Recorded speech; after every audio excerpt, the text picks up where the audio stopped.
සුබ දවසක් ඔයාලා හැමෝටම. සුපුරුදු විදිහට අදත් ඔයාලගේ දැනුම වෙනුවෙන් මම වීඩියෝ එකක් අරගෙන ආවා.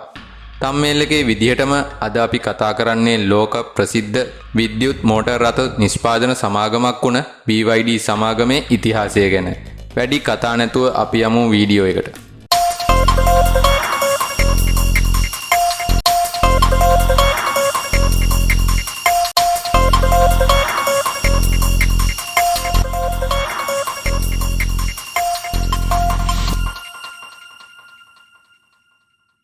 BYD එහෙමත් නැත්නම් Build Your Dream විදිහට නම් තැබුණු මේ සමාගමේ ආරම්භය මීට වසර 30ක් ඒ කියන්නේ 1995 පෙබරවාරි තෙක් දිවෙනවා. චීනයේ සෙන්චෙන් හිදී රසායනික විද්‍යාඥයෙකු වුණ වෑන් චුන්යන් ෆුගේ අදහසකට ආරම්භ වෙනවා. ඒ එවක ජපානයේ නිකල් කැඩ්මියම් බැටරි වලින් ඉවත් වෙලා ඉහළ වටිනාකමක් තියෙන නිකල් මෙටල් හයිඩ්‍රයිඩ් හා ලිතියම් අයන් බැටරි වලට මාරු වීමත් එක්ක වෑන් තමන්ගේ ඥාති සහෝදරයෙකු වුණ ලුක්ෂි අංගි සමග එක්ව රීචාර්ජබල් බැටරි නිෂ්පාදනයට ඇමරිකානු ඩොලර් ලක්ෂ 3ක ආයෝජනයකින් BYD බැටරි කෝපරේෂන් ලිමිටඩ් විදිහට මේ සමාගම පටන් ගන්නවා. වෑන්ගේ මූලික අදහස වුණේ ජපාන් සමාගම් වලට අඩු වියදමින් බැටරි නිෂ්පාදනය කිරීම. සෝනි සහ සැන්යෝ බැටරි විශ්ලේෂණය කරලා ඒවා රිවර්ස් ඉන්ජිනියරින් කරලා වැඩි දියුණු කිරීම සහ BYD නමින් ඒවා නිෂ්පාදනය කිරීම ආරම්භ කරනවා. මේ උපාය චීනයේ බැටරි කර්මාන්තයේ ආධිපත්‍ය ලබා ගැනීමට BYD හට ඉඩ සැලසෙනවා. 1996 සැන්යෝ, ෆිලිප්ස්, පැනසොනික් සහ මෝටරෝලා වැනි ගෝලීය සමාගම් වලින් ඇණවුම් ලබා ගනිමින් BYD තම ගෝලීය වෙළඳපොළ පදනම ශක්තිමත් කරගන්නවා. 2002 දී BYD සමාගම තම ව්‍යාපාර බැටරි වලින් ඔබට විස්තරණය කිරීමට තීරණය කරනවා. ඒ වෙනුවෙන් වෑන් චුයන්ෆු, ෂාන්ෂිහි, චින්චුවාන් නම් කුඩා ඔටෝමොබයිල් කම්හලක් මිලදී ගන්නවා. මේ මිලදී ගැනීමත් එක්ක බීජින්හි මෝල්ට් කම්හලක් සහ ෂෙන්හාහි මෝටර් රථ පර්යේෂණ හා සංවර්ධන මධ්‍යස්ථානයක්ද මිලදී ගැනීම සිදු කරනවා. BYD හි අරමුණ වුණේ බාහිර හවුල්කරුවන්ගේ අවශ්‍යතාවයකින් තොරව සියල්ල තම සමාගම තුළ නිෂ්පාදනය කිරීම කළ හැකි මෝටර් රථ නිෂ්පාදකයෙකු බවට පත්වීම. 2003 දී BYD ඔටෝ ආරම්භ වන අතර 2005 දී ඔවුන්ගේ පළමු රථය විදිහට BYD F3 රථය නිෂ්පාදනය කරනවා. BYD ඔටෝහි ආරම්භයේදී ඔවුන් බොහෝ දුරට අනෙක් නිෂ්පාදකයින්ගේ ඩිසයින් කොපි කරලා මෝටර් රථ නිෂ්පාදනය සිදු කරගෙන යනවා. ඒවා බීජින්හි මෝල්ට් කම්හලේදී අඩු වියදමින් නිෂ්පාදනය සිදු කිරීමක් කරලා තියෙනවා. එහි ප්‍රතිඵලයක් විදිහට BYD සමාගම ලාභදායී හොඳ තත්ත්වයේ මෝටර් රථ සාමාන්‍ය ජනතාවට ලබා දීමට හැකි වෙලා තියෙනවා. 2008 දී වොරන් බෆට් සහ බක්ෂයාර් හැත්වේස් විසින් BYD හි 110ක කොටස් ඩොලර් මිලියන 230කට මිලදී ගැනීමත් එක්ක මේ සමාගම සැලකිය යුතු මූල්‍ය උත්තේජනයක් ලබා ගන්නවා. BYD හි බැටරි තාක්ෂණයේ ප්‍රවීණත්වය ඔවුන්ට විදුලි රථ සහ ප්ලග්-ඉන් හයිබ්‍රිඩ් රථ නිෂ්පාදනයට පහසුවෙන් මාරු වීමට ඉඩ සලස්වනවා. 2008 දී BYD ලොව ප්‍රථම භාවිතයට ගත හැකි ප්ලග්-ඉන් හයිබ්‍රිඩ් රථය වන BYD F3 DM රථය ජිනීවා මෝටර් ෂෝහිදී හඳුන්වා දීම සිදු කරනවා. ඒ වගේම 2009 දී BYD E6 පළමු ඉලෙක්ට්‍රික් රථය හඳුන්වා දීම සිදු කරනවා.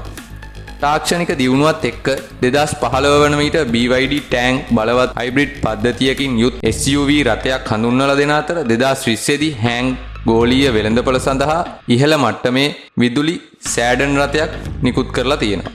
2020 දී BYD ඔවුන්ගේ බ්ලේඩ් බැටරි හඳුන්වලා දෙන අතර මේ බැටරිය ලිතියම් යකඩ පොස්පේට් බැටරියක්. මේ බැටරිය ඉහළ ආරක්ෂාව, දිගු ආයු කාලය සහ ඉහළ ශක්ති ඝනත්වයක් ලබා දෙනවා. බ්ලේඩ් බැටරි නෙයිල් පෙනෙට්‍රේෂන් පරීක්ෂණයෙන් ගිනි හෝ දුම් නොමැතිව සමත් වුණ අතර එය EV කර්මාන්තයේ ආරක්ෂිතම බැටරි වලින් එකක් බවට පත් වෙනවා. E-platform 3.0 blade battery electric motor රථ කර්මාන්තයේ හැරවුම් ලක්ෂ්‍ය විදියටයි සැලකෙන්නේ. BYD සමාගමේ ගෝලීය ව්‍යාපෘතිය 2020 දශකයේ වේගවත් වෙනවා. ඒ කොයිතරම්ද කියනවා නම් 2022 වන විට BYD ටෙස්ලා සමාගම ඉක්මවලා ලොව ප්‍රමුඛ ඉලෙක්ට්‍රික් වෙහිකල් නිෂ්පාදකයා බවට පත් වෙන්න පුළුවන් වෙනවා. 2023 දී BYD හි නව බලශක්ති රථ එහෙමත් නැත්නම් new electric vehicle විකිණුම් මිලියන 3.02 ඉක්ම වූ අතර එයින් 2,40,000කට වඩා අපනයනය කිරීම සිදු කරලා තියෙනවා. 2024 ජූලි 4 වෙනිදා වෙන විට BYD ලොව ප්‍රථම වරට නිව් ඉලෙක්ට්‍රික් වෙහිකල් මිලියන ලක්ෂ 8ක් නිෂ්පාදනය කළ බව සමාගම පවසනවා. BYD යුරෝපය, ආසියාව, දකුණු ඇමරිකාව, අප්‍රිකාව සහ ඕස්ට්‍රේලියාව ඇතුළු රටවල් 70කට වඩා වැඩි ගණනකට නිව් ඉලෙක්ට්‍රික් වෙහිකල් අලෙවි කිරීම සිදු කරනවා. 2022 දී පැරිස් මෝටර් ෂෝ හිදී BYD ඔටෝ 3 ටැංක් සහ හැන් යන රථ යුරෝපීය පාරිභෝගිකයන් සඳහා හඳුන්වා දීම සිදු කරනවා. 2023 දී BYD යුරෝපයේ පළමු ඉලෙක්ට්‍රික් කම්හල හංගේරියාවේ සෙඩ්හි ඉදිකිරීම ආරම්භ කරන අතර 2025 දෙවන භාගයේදී නිෂ්පාදනය ආරම්භ කිරීමට සැලසුම් කරලා තියෙනවා. බ්‍රසීලය, තායිලන්තය, උස්බෙකිස්තානය සහ ඉන්දුනීසියාව යන රටවල්වලද BYD නිෂ්පාදන කම්හල් මේ වෙද්දිත් ඉදිකරමින් තමයි පවතින්නේ. BYDහි සාර්ථකත්වයේ එක් ප්‍රධාන හේතුවක් වන්නේ එහි පර්යේෂණ සහ සංවර්ධනය කෙරෙහි ඇති කැපවීම. 2024 වන විට BYDහි පර්යේෂණ සහ සංවර්ධනය සඳහා 1,04,003ක් ඇතුළුව සම්පූර්ණ සේවකයින් 9,06,008කට ආසන්න ප්‍රමාණයක් සේවය කරනවා. 2023 දී පර්යේෂණ සහ සංවර්ධනය සඳහා යුවාන් බිලියන 39.91ක ආයෝජනයක් කරලා තියෙන අතර 2003 සිට 2023 දක්වා පේටන්ට් බලපත්‍ර 13000කට වඩා BYD සමාගම අරගෙන තියෙනවා. BYDහි බ්ලේඩ් බැටරි, සුපර් DM තාක්ෂණය සහ E-platform 3.0 වැනි නවෝත්පාදන ඉලෙක්ට්‍රික් වෙහිකල් කර්මාන්තයේ ආරක්ෂාව කාර්යක්ෂමතාවය වැඩි දියුණු කරනවා. BYD DMO ඒ කියන්නේ Dual Mode Off-road Super Hybrid Platform බලශක්ති කාර්යක්ෂමතාවය සහ ඕෆ්-රෝඩ් ධාවන හැකියාවන් ඒකාබද්ධ කරමින් විවිධ රිය පැදවීමේ තත්ත්වයන්ට ගැලපෙන රථ නිර්මාණය කිරීමට ඉඩ සලස්වනවා. 2025 දී BYD තම සියලුම රථ God's Eye ස්වයංක්‍රීය රිය පැදවීමේ තාක්ෂණයෙන් සමන්විත කිරීමටයි සැලසුම් කරලා තියෙන්නේ. DeepSeek AI සමග හවුල්කාරීත්වයෙන් මෙම තාක්ෂණය සංවර්ධනය කරගෙන යන බවයි ඔවුන් පවසන්නේ.